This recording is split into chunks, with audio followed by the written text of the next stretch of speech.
Bonjour à toutes, bonjour à tous, je me nomme Julien Dumarsais, je suis chanteur lyrique de formation et de métier. J'ai arrêté ma carrière depuis 2017 et voici que depuis 12 ans à peu près, j'ai souhaité m'investir personnellement et sur mon temps libre sur les problématiques de la culture, mais surtout du monde de l'opéra en France. Le monde de l'opéra n'est absolument pas déconnecté du monde général de la culture, et je dirais même que le monde de l'opéra est assez représentatif, voire symptomatique, de ce qu'il se passe dans la plupart des formes artistiques. Pourquoi je parle aussi de l'opéra? Alors certes, c'est ma passion, certes, c'est mon domaine, mais l'opéra est aussi un des arts les plus ancestrales, un art qui est patrimonial, et comme vous pouvez peut-être le constater, le patrimoine, dans toutes ses formes, est un problème au niveau de nos politiques culturelles. Alors ça, je ne l'aborderai pas aujourd'hui. Je souhaite faire des petites vidéos comme cela, les plus naturelles possibles, les plus spontanées possibles pour lancer les sujets. Mais il me semblait important de pouvoir communiquer de cette manière-là avec vous. Alors déjà, le premier constat que j'ai pu faire dans toutes mes recherches depuis toutes ces années, c'est qu'il y a eu comme un véritable glissement de terrain au niveau de, d'une part, la connaissance de notre histoire culturelle, du fonctionnement de nos institutions artistiques et culturelles, et ensuite de la manière dont cette histoire a été transmise. Il y a aussi un deuxième point que j'ai pu voir, c'est que surtout à partir des années 60, notamment de la création du ministère de la Culture, puis des années 80, avec notamment la politique culturelle de Jack Lang, nous avons formé des générations d'acteurs culturels complètement, et permettez-moi le terme, lobotomisés, sur plusieurs décennies, plusieurs générations, sur l'engagement de l'argent public au service de la culture.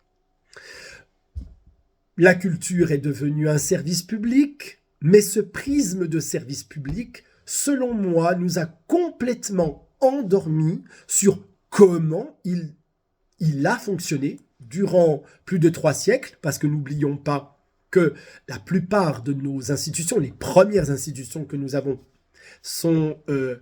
ont été créées par Louis XIV, donc nous avons quand même des institutions qui sont séculaires, et ça ne doit pas être un problème. Nous devons faire quelque part amis avec notre patrimoine.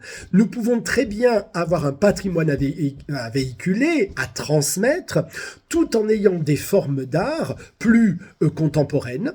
Les deux ont le droit d'exister, mais l'un n'a pas le droit de chasser l'autre. Et pourtant, depuis les années 80, et surtout là, depuis je dirais même 2017, nous sommes dans une politique d'effacement de nos mémoires, de notre patrimoine, parce qu'il serait muséal.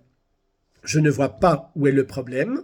Je pense que ce constat-là de base va nous amener à discuter petit à petit du fonctionnement de la culture, puis de nos institutions, et vous verrez comment, quelque part, il me semble évident et absolument vital que nous, acteurs culturels, nous puissions faire un reset de notre disque dur et quelque part d'arrêter de penser que nous dépendons de l'argent public. Bien sûr, nous avons un modèle à défendre.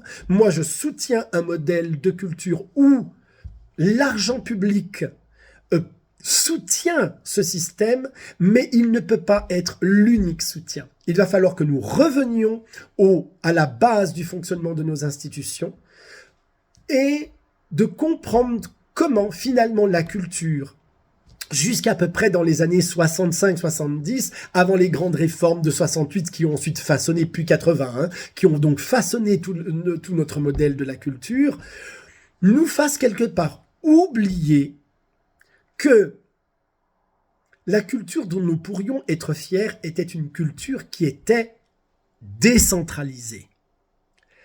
Nous ne pouvons remettre l'avenir de la culture en un seul pouvoir centralisé qui se situe au niveau du ministère, mais je dirais même plus encore de la direction générale de la création artistique et de quelques personnes qui vont décider de l'avenir, de comment les choses se passent. Et vous comprendrez aussi plus tard quand on abordera le sujet des labellisations nationales, centres nationaux dramatiques, centres nationaux du cinéma, chorégraphiques, opéras nationaux, théâtres lyriques d'intérêt national, etc., etc. Toute cette manne et ces strates de structures labellisées qui, bien évidemment, ensuite, quelque part, font que l'État, pour moi, vient en ingérence dans le système, dans un système qui, en fait, devrait revenir à nos politiques locales. Voilà. Donc, j'espère que petit à petit, nous pourrons échanger. N'hésitez pas à commenter. Ouais. Encore une fois, vous voyez, je souhaite faire ces vidéos de manière totalement spontanée, sans préparer trop mes textes. Voilà. Je souhaite vraiment que ça soit de manière la plus limpide de communiquer avec vous. Et j'espère que vous serez nombreux à réagir sur ces vidéos. Eh bien, je vous souhaite une belle fin de samedi, puis un bon week-end. À très bientôt, au revoir.